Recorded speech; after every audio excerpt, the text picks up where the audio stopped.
Bonjour à tous, aujourd'hui on se retrouve dans une nouvelle vidéo pour vous faire mon bilan de 2020. C'est une vidéo que je fais tous les ans. Chaque année je propose ma petite version de l'année, un petit peu simplifiée de ce qui m'est arrivé au niveau professionnel, au niveau personnel, au niveau YouTube et tout ça. Donc voilà. Je trouve que ça peut être sympa. Moi je sais que j'aime bien regarder ce style de vidéo aux années précédentes et aux années suivantes pour voir un petit peu ce qui s'est passé durant l'année écoulée et voilà, me rappeler des choses que peut-être que j'oublierai peut-être dans quelques temps, je ne sais pas, mais voilà, c'est une vidéo que je vous invite à regarder si ça vous plaît et voilà. Donc première chose, l'année 2020 a été une année particulièrement compliquée pour tout le monde. Et c'est pas fini, parce que là on est au mois de décembre 2020 et on est toujours avec ce virus, malheureusement. Donc moi pour ma part, en plus du virus, j'ai failli y passer, malheureusement. Pas à cause du virus, mais à cause d'autres choses. Et du coup, cette année, ça m'a vraiment mis des claques. J'ai eu vraiment des claques, des grosses claques dans ma figure. Par rapport à voilà, tout ce qui est à la vie, tout ce qui est aussi à l'amitié, tout ça. Donc voilà, c'est une année qui m'a appris beaucoup de choses. Ouais.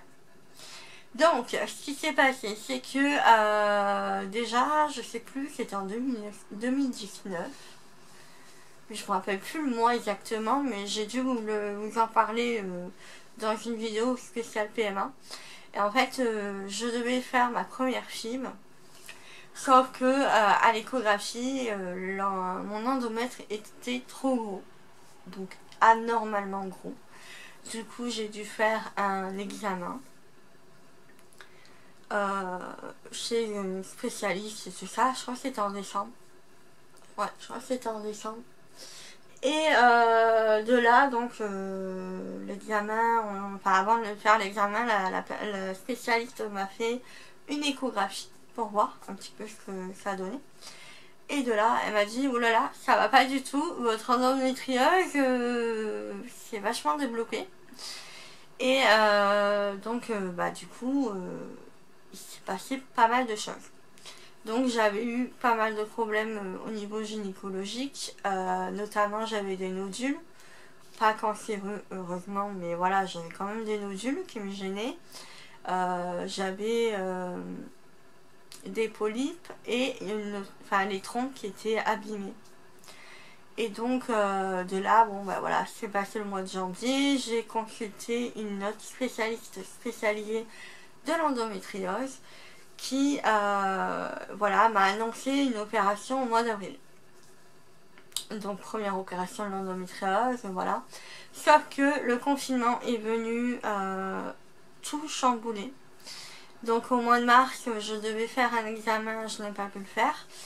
Et au mois d'avril, donc forcément, mon opération a été annulée.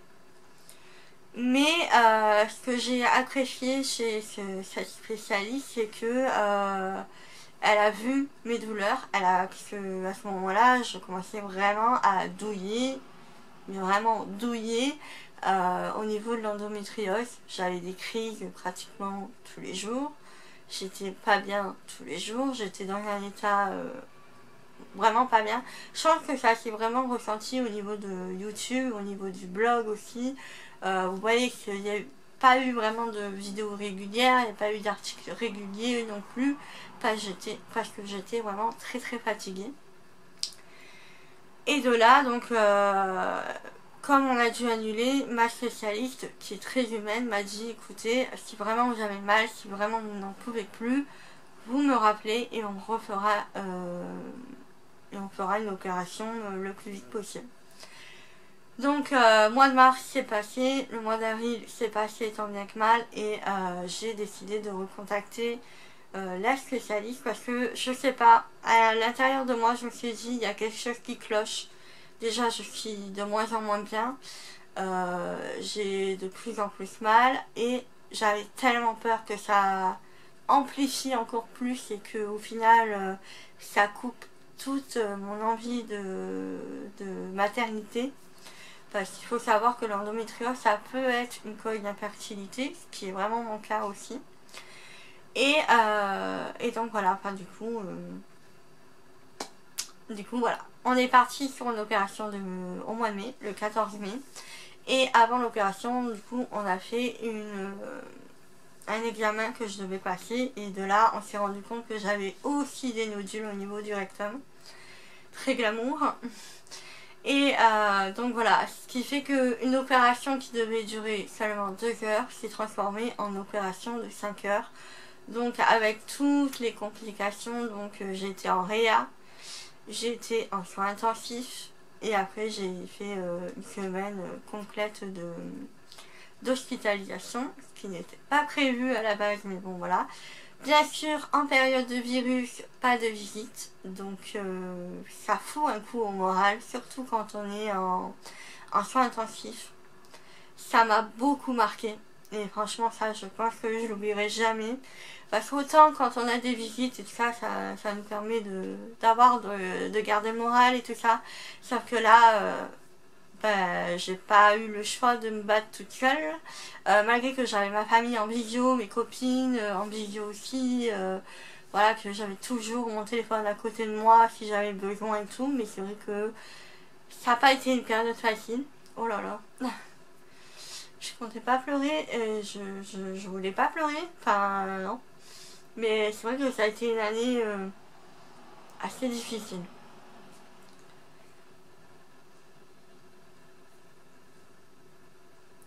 Voilà, c'est fait. Et ça, enfin, c'est surtout le fait que on vous annonce que, attention, c'est une opération qui est très qui peut être dangereuse pour vous, en gros, que vous pouvez y rester au final. Que voilà, que mon corps au final s'est battu.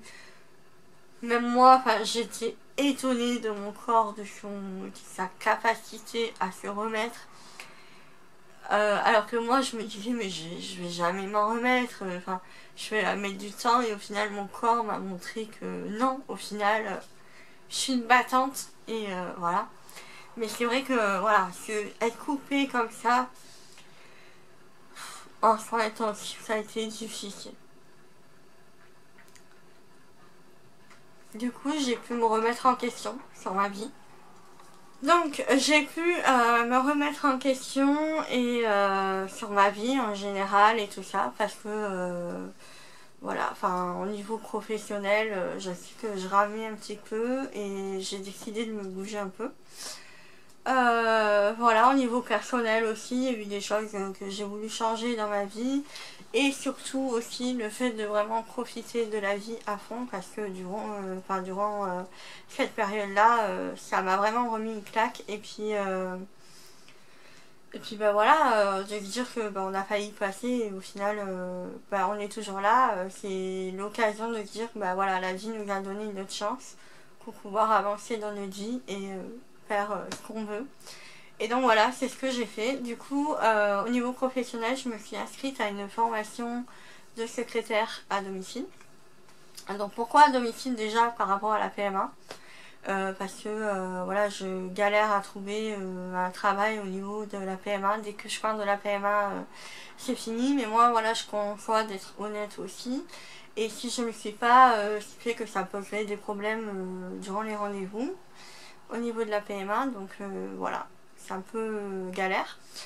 Et sinon, voilà, même au niveau des enfants et tout ça, enfin voilà, je trouve que c'est quand même assez lourd de porter ce fardeau de la PMA et en même temps travailler au niveau des enfants. Je trouve que voilà, il faut vraiment être assez forte. Et c'est vrai que là, au bout d'un moment, j'en pouvais plus, j'en avais marre et bon.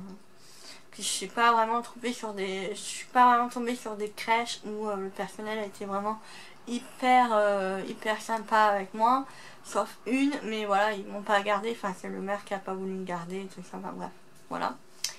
Donc du coup j'ai voulu changer totalement et j'ai voulu faire secrétaire, voilà, secrétaire administratif. Déjà au niveau de tout ce qui est horaire, c'est plus sympa. Au niveau charge du travail, bon, il y a déjà de la charge de travail, mais c'est vrai que ça, voilà, pour moi, ça sera peut-être mieux. Et donc voilà, enfin pour moi, voilà, j'ai jugé et je me suis remise en question et je me suis dit c'est vraiment ça que je veux faire. Et donc à domicile, donc par rapport à la PMA, et en même temps pour pouvoir m'occuper de mon papy.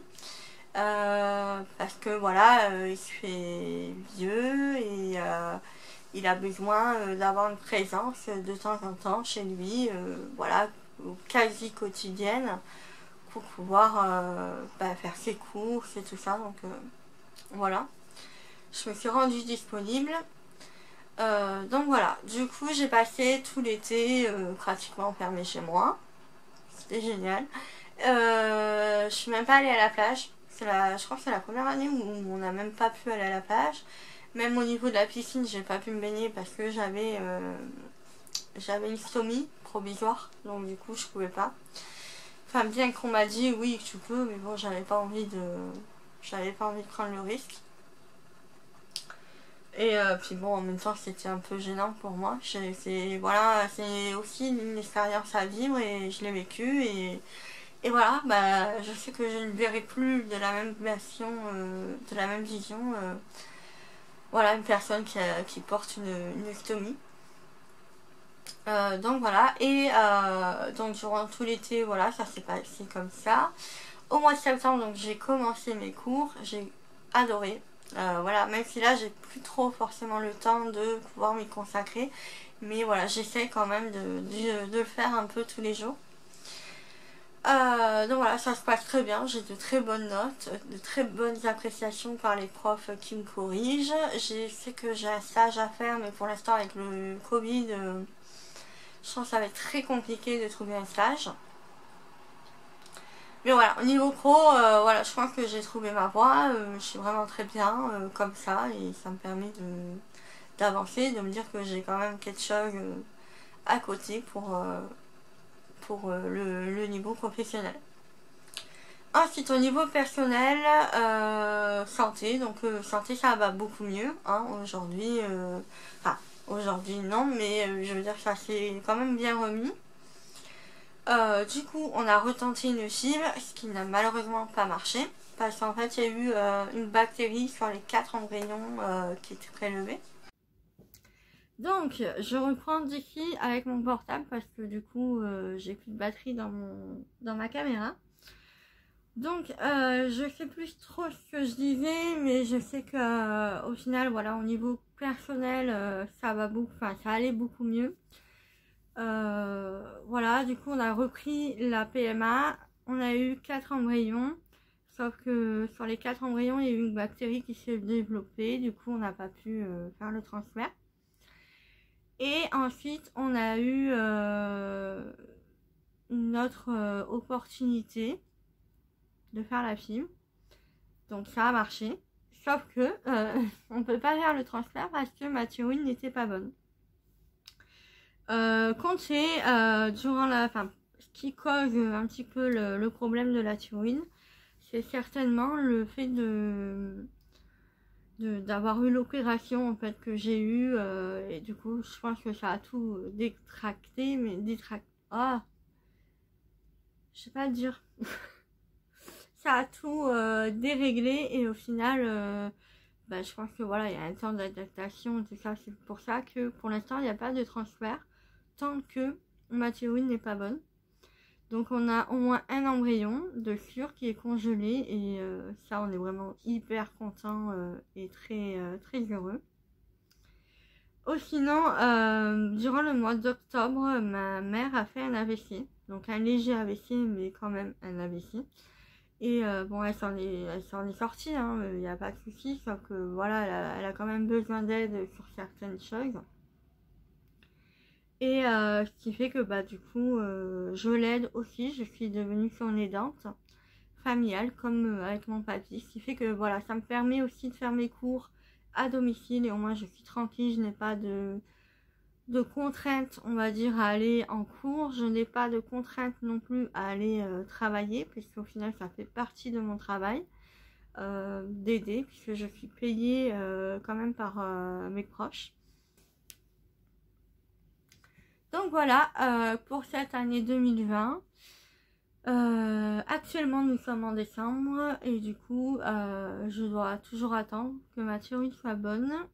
Pour l'instant je suis un espèce de régime qui m'a été conseillé par une micronutritionniste. Bon ça va, je tiens, mais c'est vrai que bon des fois c'est un peu compliqué. C'est un peu contraignant, surtout en période de fête, de faire des régimes et tout ça. C'est pas très sympa, on va dire. Donc voilà. Mais sinon, ça va, je tiens le coup. Au niveau de la personnelle aussi, là, je viens de vivre une déception amicale. Bon, je n'entrerai pas dans les détails, mais c'est vrai que ça me touche beaucoup aussi, ce genre de truc-là. Et donc, bon, on essaie de faire avec et d'avancer quand même. Je vais pas trop me laisser envahir par ça parce que c'est pas une bonne énergie pour moi, on va dire, et j'essaie de m'entourer de bonnes ondes et de voilà, de voir que le positif durant cette année.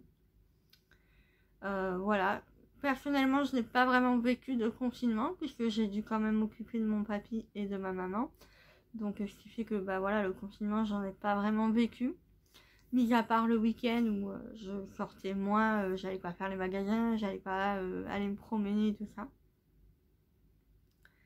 Mais sinon, voilà, ma vie n'a pas vraiment changé par rapport à ça. Donc, voilà. Donc voilà, pour cette année, le bilan que je retiens, c'est vraiment que la vie peut s'arrêter du jour au lendemain sans qu'on s'en rende compte. Qu'on soit jeune ou non, hein, de toute façon, voilà. Une pandémie, on ne pensait pas que ça aurait survenu et au final, oui. Donc comme quoi, voilà, ça nous apprend aussi à relativiser par rapport à ça. Voilà, et puis bon, voilà, mon objectif c'est vraiment de profiter de la vie, faire ce que j'aime et d'avancer. Et qu'au moins, bah voilà, à la fin de ma vie, je me dirais, bah voilà, t'as fait ça, t'as fait ça, t'as fait plein de trucs, t'en as vraiment profité à fond et tu peux partir sereinement. Voilà, c'est ce qui m'a vraiment marqué quand j'étais en soins intensifs, de me dire qu'est-ce que tu as fait de ta vie, pas grand chose. Et là, j'essaie de rectifier le tir justement et de me dire que voilà, que ça arrive demain ou plus tard ou quand j'aurai 95 ans, bah voilà, je me dirais au moins tu as fait ça de ta vie et c'est bien. Donc voilà, je continue toujours mon combat pour être maman. J'espère que 2021 va m'apporter ce joli cadeau. Et que l'endométriose pourra me laisser un petit peu tranquille, même si c'est une maladie qui va rester à vie hein, avec moi, qui va me faire encore des belles frayeurs et tout ça, je pense. Mais voilà, je tiens le moral et c'est le plus important. Donc voilà pour cette vidéo, j'espère que ça vous aura plu.